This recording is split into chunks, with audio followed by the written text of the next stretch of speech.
Lion of the Desert, 1981, is an epic that really is far superior, in my estimation, than Lawrence of Arabia. It's a hidden film that most people have never seen, primarily because at the time of its release, uh, critics lambasted it because Libyan money was involved. The director, Moustapha Akkad, an Arab American, tried to get financing for this film and had difficulty, and so he did use some money from Libya to make the film. But because of that, it was labeled by some critics as propaganda.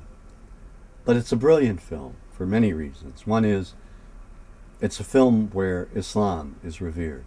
The opening scenes, you see the protagonist, Omar Mukhtar, played by Anthony Quinn, teaching children from the Holy Quran. And you almost never see children in a film, Arab children learning about faith and about God. And the opening scene does this. And it's beautifully done, the dialogue that he has with the children and the importance of religion in their lives. The Bedouin are victims in this particular film.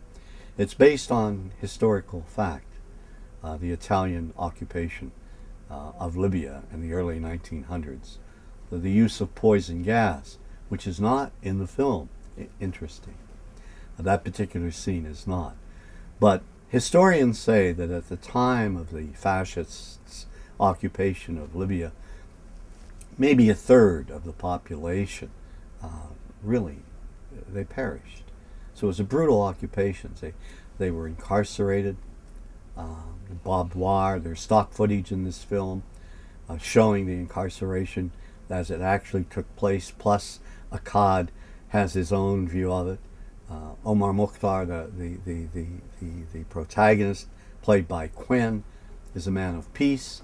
It talks against how morally it's irresponsible to occupy a people, to dictate terms to a people, that no one should be under occupation. And it really is a plea, in a sense, for peace, and shows what happens when one country invades another country and persecutes its people. The Bedouin, by and large, the Libyan Bedouin, are heroic. They care about one another. There's family in this film. Husbands love wives and vice versa. There are children who interact with their parents. And it's rare to see that in any film. And it's rare to see Arabs portrayed as victims in any film.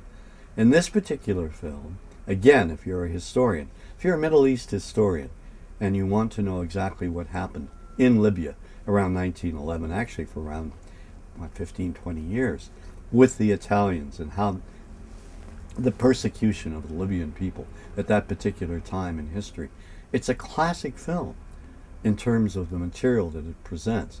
And it also, I think, illustrates the life of a wonderful filmmaker who didn't really make his money from movies like Lion of the Desert or The Messenger, about the life of the Prophet Muhammad. Akkad made his money from Halloween movies. And he took the profits from those films and channeled them into these other films because he wanted to shatter the stereotype.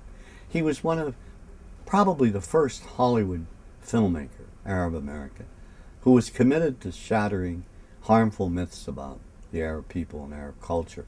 He was outspoken right from the very beginning, right from the start, and died tragically in Jordan attending a wedding.